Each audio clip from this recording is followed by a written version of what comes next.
मेहमान भी हमारे साथ जुड़ चुके हैं, उनकी राय भी जान लेते हैं। अंशु अवस्थी कांग्रेस से हमारे साथ है। अंशु जी, सियासी डुबकी है या फिर आस्था की डुबकी है? जिस तरह से बीजेपी आरोप लगा रही है कि ये आस्था की नहीं बल्कि सियासत की डुबकी है, हिंदू वोट बैंक पर आपकी सीधी नजर है क्योंकि मिल्कीपुर में उपचुनाव है और दिल्ली में भी विधानसभा का चुनाव है। देखिए, आपको जानकारी के लिए बता दूं कि हमेशा महाकुंभ की जब भी तैयारी रही है तो जो भी सरकारें रही हैं, चाहे कांग्रेस की सरकार रही हो, सपा की रही हो या आज भारतीय जनता पार्टी की, तो सबने महाकुंभ में अपना योगदान दिया है। और चूंकि प्रदेश के, देश के, विश्व के करोड़ों करोड़ लोग महाकुंभ में आते हैं तो उसकी तैयारी को नैतिक दायित्व तो हमारा है। इससे पहले, जब सबसे पहले एक देश की आजादी के बाद कुंभ हुआ था तो उसकी तैयारी का मुआयना करने तत्कालीन देश के प्रधानमंत्री पंडित जवाहरलाल नेहरू, पंडित गोविंद वल्लभ पंत जो उत्तर प्रदेश के मुख्यमंत्री थे, वो कुंभ की तैयारियों का मुआयना करने गए थे। तो आज बीजेपी के नेता भी जा रहे हैं। अब आप बताइए कि क्या हमें अपनी आस्था को लेकर, अपने धर्म को लेकर भाजपा से प्रमाण पत्र की जरूरत है या आपको अपने धर्म और आस्था को लेकर प्रमाण पत्र की जरूरत है? राहुल गांधी को या किसी भी देशवासी को भारतीय जनता पार्टी से आस्था और प्रमाण पत्र की जरूरत नहीं। सबकी आस्था रही, हमेशा आता रहे। श्रीमती इंदिरा गांधी जी आती थी, प्रियंका गांधी जी आई हैं, राहुल गांधी जी आ रहे हैं, तो उनका तो अच्छी बात है, स्वागत होना चाहिए। लेकिन जो लोग हर एक विषय को राजनीतिक चश्मे से देखते हैं, जो अपनी रोटी, राजनीतिक रोटी धर्म की आड़ में सेकते हैं, उनको तो हमेशा राजनीति नजर आएगी। ठीक है, इसका जवाब एहसन सिंह जी जरूर दे देंगे। एहसन सिंह जी हमारे साथ बीजेपी से प्रवक्ता है। एहसन सिंह जी, आखिर धर्म के चश्मे से या फिर सियासी चश्मे से इस दौरे को आप लोग क्यों देख रहे हैं? साथ ही साथ आपके ऊपर आरोप यह भी लगाती है कांग्रेस की आप क्या सर्टिफिकेट बांटने के लिए बैठे हैं कि कौन धर्म के लिए जा रहा है, कौन राजनीति करने के लिए जा रहा है? देखिए, सनातन के इस महापर्व में, कुंभ में सभी का स्वागत और अभिनंदन है। सभी लोग आए, लेकिन जानती हैं कौतूहल का विषय कब होता है? जब कोई लड़का नहीं चल रहा होता और चलने लगे तो कौतूहल होता है। जो बात नहीं कर रहा होता अगर बोलने लगे तो कौतूहल होता है। आज तो लाखों करोड़ों लोग आए हैं, वो न्यूज थोड़े न बना है, कौतूहल थोड़े न हुआ है। लेकिन उल्टा जनेऊ धारण करने वाले, जो ये कहने वाले कि साधु सन्यासी तो होते ही नहीं, हिंदू धर्म तो होता ही नहीं, हिंदू धर्म तो बोको हरम है और लोग मंदिर जाते हैं लड़की छेड़ने के लिए, ऐसे विचारधारा वाले अगर कुंभ में स्नान करने आ रहे हैं तो निश्चित तौर पे वो खबर भी बनेगी और कौतूहल भी होगा कि देखिए देखिए, वो समय समय पर जो है कभी हिंदू बन जाते हैं, कभी किसी दूसरे धर्म को अपना लेते हैं। हिंदू धर्म तो सनातन धर्म है, पुरातन धर्म है, सबसे सुंदर धर्म है, उसको अपनाने में बुराई क्या है? लेकिन समय पर अपनाएंगे और समय पर नहीं अपनाएंगे, ये कहा जा रहा है। हमने तो कभी कहा नहीं, लेकिन आप देखेंगे अधिकार दिया प्रमाण पत्र देने का, इनको दिक्कत है। ठीक है अंशु जी, एक मिनट आप रुक जाइए, आपको पूरा समय दिया गया है बोलने का। अब एहसन सिंह जी को अपनी बात रखिए। उत्तर प्रदेश सरकार ये भ्रष्टाचारी लोग, देश के लोगों को धोखा देने वाले युवाओं को। अंशु जी, आपको पूरा समय दिया गया, आपसे निवेदन है कि आप थोड़ी देर के लिए शांत हो जाइए। अंशु जी, आप रुक जाइए थोड़ी देर के लिए। एहसन सिंह जी को अपनी बात रखिए। जवाब दे देता हूं, मैं 10 सेकंड की बात का जवाब दे देता हूं। नहीं अंशु जी, मैं जिन लोगों ने इस प्रदेश के युवाओं को धोखा दिया, अंशु जी आप तो जवाब सुनने के लिए भी तैयार नहीं है। पिछड़ों को धोखा दिया, महिलाओं के ऊपर अत्याचार करने वालों को बचाया, बलात्कारियों का संरक्षण दिया, कि किस हैसियत से धर्म पर प्रमाण पत्र देते हैं? इनको क्या पता धर्म के बारे में? ऐसी विचारधारा आ जाएगी जो राम को मानने लगेंगे, क्योंकि वो तो कहते थे लोग कि राम काल्पनिक। कौन होते हो तुम? गंगा मैया कौन होते हो बताने वाले? ये कहाँ जाएंगे? कौन होते हो? सूर्य को जल चढ़ाना पड़ेगा। जिन लोगों को राजनीतिक धर्म नहीं पता, वो सनातन धर्म के बारे में बात कर रहे हैं। शर्म नहीं आती? ऐसा कार्य करते हैं कोरोना काल में लोगों को ऑक्सीजन नहीं दे पाए, वैक्सीन नहीं दे पाए, लोगों की जान चली गई, राशन प्रदेश आकर्षित किया, नौकरियां दे नहीं पा रहे, रोजगार दे नहीं पा रहे, पहन लेंगे बैठकर सनातन धर्म पर चले बात करने। जिनको राजनीतिक सम्मान के भाव से देखिए, लेकिन अगर सम्मान के भाव से नहीं देखेंगे, निंदा करेंगे। आपसे निवेदन है कि आप थोड़ी देर के लिए शांत हो जाइए। भुवन भास्कर जोशी जी, अब आपके पास आऊंगी। जोशी जी, आपके सहयोगी तो अब आस्था की डुबकी लगाने के लिए महाकुंभ का रुख कर रहे हैं, लेकिन आप कब रुख करेंगे और आपके जो प्रमुख है वो कब महाकुंभ का रुख करने वाले हैं? परिधि जी, मकर संक्रांति के शुभ अवसर पर इस देश के जननायक माननीय अखिलेश यादव जी ने हरिद्वार की जो पवित्र नदी है उस पर स्नान करा है। पूरे देश के सामने वो चित्र सामने है। और मैं बताना चाहता हूं, जो माननीय अखिलेश जी ने कहा है कि हरिद्वार से लेकर इलाहाबाद से लेकर गंगा सागर तक ये गंगा के ही रूप है। आप श्रद्धा सुमन अर्पित कर सकते हैं। और आज हम आपके चैनल के माध्यम से ये देख पा रहे हैं कि भारतीय जनता पार्टी किस प्रकार सर्टिफिकेट दे रही है लोगों को गंगा स्नान करना चाहिए, किस तरह करना चाहिए। ये बात बताने के लिए इस देश के धर्मगुरु हैं, इस देश में आस्था के जो हमारे केंद्र बिंदु हैं वो लोग हैं जो दिशा निर्देशन समय समय पे देते रहते हैं। भारतीय जनता पार्टी को क्या मतलब है? निश्चित तौर पे भारत में, मैं आपको परिधि जी बहुत जिम्मेदारी से बताना चाहता हूं, जो भारत का जो संविधान है वो हम सबको आज्ञा देता है कि हम अपने आस्था को निभा सके, चाहे हिंदू हो, चाहे मुसलमान हो, सिख हो, ईसाई हो। लेकिन जोशी जी, आस्था तो आपको उस वक्त भी याद आनी चाहिए थी जब अखिलेश यादव ने बयान दिया कि महाकुंभ में तो सिर्फ वही लोग जाएंगे जिनको अपने पाप धुलने हैं। अब आस्था का जिक्र आप करते हैं, लेकिन इस तरीके के अगर बयान देते हैं, फिर आस्था को लेकर आप कैसे ये बात कह सकते हैं कि आप कहीं भी जाइए, आप हरिद्वार जाइए या फिर प्रयागराज जाइए? नहीं, मैं आपकी बात का खंडन करता हूं। माननीय अखिलेश यादव जी का ऐसा कोई बयान नहीं है, पहला विषय। दूसरा विषय मैं आपको बहुत जिम्मेदारी से बताना चाहता हूं, हम लोगों का जो मानना है, हम लोगों को मानना है कि हम वहां की विपक्ष की प्रमुख पार्टी है। और जो पैसा लग रहा है वो योगी जी के घर से नहीं लग रहा, मोदी जी के घर से नहीं लग रहा, मेरा, आपका और जितने मेरे पैनलिस्ट साथी बैठे उन टैक्स पेयर का पैसा है। 25 करोड़ उत्तर प्रदेश वासियों का पैसा है। हम विपक्षी दल होने के कारण हमारी जिम्मेदारी बनती है कि जो महाकुंभ में हमारे जो श्रद्धालु आए उनको सभी सुविधा सही मिले और टैक्स पेयर का पैसा बर्बाद ना हो। उस पर हम प्रश्न उठाते थे, उठाते हैं और उठाते रहेंगे, क्योंकि वो हमारी संवैधानिक जिम्मेदारी है। आचार्य शैलेश जी हमारे साथ भी है। आचार्य जी, प्रियंका गांधी वाड्रा और राहुल गांधी प्रयागराज आने वाले हैं आस्था की डुबकी लगाने के लिए, लेकिन अब इस पूरे मसले पर सियासत भी तेज हो गई है, सियासी बयानबाजी भी हो रही है। आप कैसे इस दौरे को देख रहे हैं? देखिए, बहुत ही सुखद बात है कि राहुल गांधी जी और प्रियंका गांधी जी दोनों लोग कुंभ स्नान के लिए जा रहे हैं। यह बहुत ही सुखद बात है। बट मैं जानना चाहता हूं कांग्रेस के प्रवक्ता से, क्या वो हिंदू बन गए हैं? क्या वो सनातन में विश्वास करते हैं? क्या वो फिर से सावन में मछली नहीं खाएंगे लालू यादव के बेटे के साथ? क्या फिर मल्लिकार्जुन खड़गे, जिनका बेटा ने हिंदुओं को वायरस कहा, क्या उसका मुंहतोड़ जवाब नहीं देंगे? क्या फिर से केरल में जिस तरह कांग्रेसियों ने गौ मांस खाया रोड पर काट करके, उसका विरोध नहीं करेंगे? राहुल गांधी केवल और केवल राजनीति को चमकाने के लिए, लोगों को भ्रमित करने के लिए मंदिरों का दौरा करते हैं। तब करते हैं जब चुनाव होता है।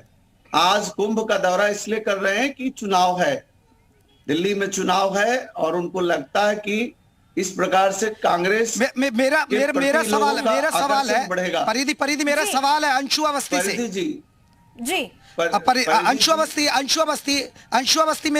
अवस्थी आपसे मेरा सवाल, आप लोग कह रहे हैं कि देखिए क्या सियासत बीजेपी कर रही है। आप ये तो बताइए ना अंशु अवस्थी जी, जब राम मंदिर का निर्माण हुआ, कांग्रेस को निमंत्रण दिया गया, आपने तो ऑफिशियली ठुकरा दिया। निमंत्रण तो कोई ठुकराता नहीं है। आज आप संगम में डुबकी लगा रहे हैं क्योंकि आपको हिंदू वोट चाहिए, क्योंकि आपको दिल्ली में चुनाव है तो अब आपको याद आ रही है।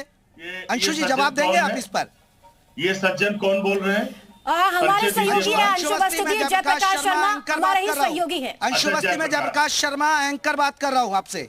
अच्छा जयप्रकाश, मैं महाकुंभ में ही हूँ। आपको जानकारी होनी चाहिए, आपको ये जानकारी होनी चाहिए। और इसका सवाल कांग्रेस से लेने से पहले देश के शंकराचार्यों से लीजिए, जिनको निमंत्रण गया था, जो नहीं आया था उसका कारण और आधार बताया था। राम मंदिर क्यों नहीं गए? आप ये तो बता दीजिए, राम मंदिर क्यों नहीं गए? करोगे जयप्रकाश, कब तक करोगे? बेरोजगारी, महंगाई चरम पर है। और अगर कुंभ में कोई आस्था में आ रहा है, डुबकी लगा रहा है, स्नान कर रहा है, स्वागत होना चाहिए किसी भी सकारात्मक पहल को। आप ये बताइए ना, राम मंदिर क्यों नहीं गए? ये तो बता दीजिए, राम मंदिर क्यों नहीं गए? जयप्रकाश सुन लो, भड़बड़ाओ नहीं, सुन लो, वफादारी चैनल से रखो, मोदी जी से नहीं। देखिए, हमारा सिर्फ कहना ये है, मैंने क्या कहा कि देश के शंकराचार्य क्यों नहीं गए थे, उन्होंने क्या जवाब दिया था राम मंदिर के शिलान्यास में, वही हमारा जवाब है। साफ सी बात है। देखिए, देश के शंकराचार्यों से बड़ा तो कोई सनातन धर्म का वाहन नहीं। विसर्जन के लिए गए थे। अखिलेश अखिलेश भी सवाल उठा रहे हैं। वो चालू कर देते, थोड़ा सा एक आदमी का जवाब। ये जो समाजवादी पार्टी के कुछ महामानव बैठे हैं चोंगा ओढ़ के और सनातन धर्म के नाम पर हमको प्रवचन बांट रहे हैं, कहीं अपना प्रवचन बंद करें। हम हिंदू हैं कि नहीं है, मैं एक आखिरी सवाल मैं महाराज जी, आप सभी लोगों से भी पूछूंगा जल्दी से। आप ये बताइए, अब वो राम मंदिर तो गए नहीं, अब आस्था की डुबकी लगा रहे, उसे आप कैसे देखते? देखिए, वो क्यों राजनीतिक भाषा का विषय है। वो राम मंदिर नहीं है, उनकी आस्था नहीं थी। गंगा में भी उनकी आस्था नहीं है, लेकिन वो केवल स्नान करने, हम लोग इसे किसी को रोक नहीं सकते। लेकिन अगर वो स्नान, हम किसी स्नान करने से रोक नहीं सकता कोई, लेकिन अगर राजनीति करना है तो आप फिर क्यों आ रहे हैं? स्नान करना माँ की इच्छा की बात है। अगर वो सच्ची श्रद्धा से आए तो उनको सरयू भी आना चाहिए, राम का दर्शन करना चाहिए था, कुंभ भी आना चाहिए। लेकिन अगर केवल सियासत से आते हैं तो यहाँ किसी नेता को नहीं आना चाहिए। यहाँ केवल भक्तों को ही दर्शन करने आना चाहिए जो भक्त हो। अगर उनकी श्रद्धा है तो नहाने आए, सियासत करना है तो दिल्ली में सियासत करें। मैं जल्दी से और भी लोगों से पूछा हूँ, क्या राहुल गांधी को आना चाहिए? आपको लग रहा है सियासत है इसके लिए? अगर स्नान करने की श्रद्धा से आ रहे हैं तो स्नान कर सकते हैं। अगर सियासत करने आए तो बिल्कुल नहीं आना चाहिए। बिल्कुल आना चाहिए, आना चाहिए। आप लोग क्या सोचते हैं महाराज? देखिए, जो भारत देश में अच्छा काम करे उसका स्वागत है। राम जैसा कोई पुत्र नहीं, सीता जैसी कोई नारी नहीं, भरत जैसा कोई भाई नहीं, हनुमान जैसा कोई भक्त नहीं, और परम पूज्य योगी जैसा कोई मुख्यमंत्री नहीं, और मोदी दादा जैसा कोई प्रधानमंत्री नहीं। मैं किसी जात पात से उससे नहीं जुड़ा हूं, लेकिन जो देश में अच्छा काम करे वो मुझे वेलकम करेंगे। या आपको लग रहा है कि सियासत हो रही है? सियासत हो रही है, वेलकम है? नहीं, तो आने के लिए कोई रोक नहीं सकता। आने के लिए देखिए, ये तमाम साधु संत हैं, मौनी बाबा हैं, आने के लिए स्वागत है, लेकिन सियासत के लिए नहीं आना चाहिए, वो ये सब कह रहे हैं। ठीक है जेपी, आपके पास हम लौटते हैं। भुवन भास्कर जोशी जी, अब अखिलेश यादव की ओर से तो कहा गया जो आपने कहा कि ठीक है, लेकिन क्या आप लोग भी क्या बुलावे का इंतजार कर रहे हैं कि बुलावा आएगा और महाकुंभ में जाएंगे और आस्था की डुबकी लगाएंगे? लेकिन आपने इस बात का खंडन भी किया है कि हरिद्वार जाइए या फिर महाकुंभ में जाइए, एक ही बात है, मां गंगा वहां भी है और यहां पर भी है। देखिए, हम समाजवादियों का सौभाग्य है इस देश के 2 महाकुंभ कराने का सौभाग्य हम लोगों को मिला है, माननीय अखिलेश यादव जी के नेतृत्व में, माननीय नेताजी के नेतृत्व में। और आज भी मैं कई साधुओं के बयानों को सुन पा रहा था सोशल मीडिया के माध्यम से, उन्होंने उनकी भूरी भूरी प्रशंसा करी है। और रही बात, हमारे यहाँ तो ये भी कहा है कि घर में ही गंगा है। अगर आपने अपने माता पिता की सेवा कर ली, आपने अपने बड़ों का आदर कर लिया, तो आपके घर में गंगा है, मन में गंगा है। और निश्चित तौर पे जिसको समय मिले और जो अपने उसका वहन कर सकते हैं खर्चा, वो लोग जरूर जाए। ये आस्था का विषय है, ये भारत का संविधान हमको देता है। और निश्चित तौर पे हमें किसी के सर्टिफिकेट की आवश्यकता नहीं, हमें भारतीय जनता पार्टी के सर्टिफिकेट की आवश्यकता नहीं। राहुल गांधी जी, प्रियंका गांधी जी जा रहे, निजी रूप से मैं कहूंगा एक अच्छा कदम है। ठीक है एसएन सिंह जी, अब सियासत का आरोप सीधा आपके ऊपर ही लग रहा है कि सिर्फ आप सियासत कर रहे हैं। ये उनका निजी दौरा है, महाकुंभ में जा रहे हैं, आस्था की डुबकी लगा रहे हैं, लेकिन सियासत सिर्फ आप इस मुद्दे को लेकर कर रहे हैं। गुड्डू कहाँ रहते हैं? ये सवाल हमसे है जी एसएन सिंह जी। देखिए, मैंने भुवन भास्कर जी से अभी कहा, भुवन भास्कर ने चुनौती देते हुए कहा हमारे नेता ने कुछ नहीं कहा है, बयान दिखा दीजिए। जी न्यूज से बड़ा जिम्मेदार चैनल है उत्तर प्रदेश उत्तराखंड का। कल उसने दिखाया कि आदरणीय अखिलेश यादव जी कह रहे हैं कि वहां तो कोई जा ही नहीं रहा, ट्रेन तो खाली जा रही, तो इनको बताइए पग रखने की वहां जगह नहीं है। करोड़ों श्रद्धालु प्रतिदिन आस्था के केंद्र में डुबकी लगा रहे हैं। दूसरा सवाल इनका था कि वो तो सरकार के खर्चा जो है वो 25 करोड़ लोगों का है, तो सैफई में जो नाच गाने आप कराते थे वो भी जनता का ही पैसा था। तीसरा इनको बता दीजिए, गाजियाबाद में जो हज हाउस बना है 500 करोड़ रुपए खर्चे, वो भी जनता का ही पैसा था। लेकिन उस पर आपको आपत्ति नहीं होगी, इसलिए नहीं होगी क्योंकि आपको कुंभ खराब लगता है, सफेद सेवई अच्छी लगती है, आपको कलावा खराब लगता है, जालीदार टोपी अच्छी लगती है। तो प्रदेश की जनता जानती है कि तुष्टिकरण के नाते आप ऐसा बयान दे रहे हैं। अगर आपके अंदर संतुष्टिकरण रहता तो आप राम पे सवाल थोड़े ना उठाते, आप गाय और गंगा पर सवाल थोड़े ना उठाते।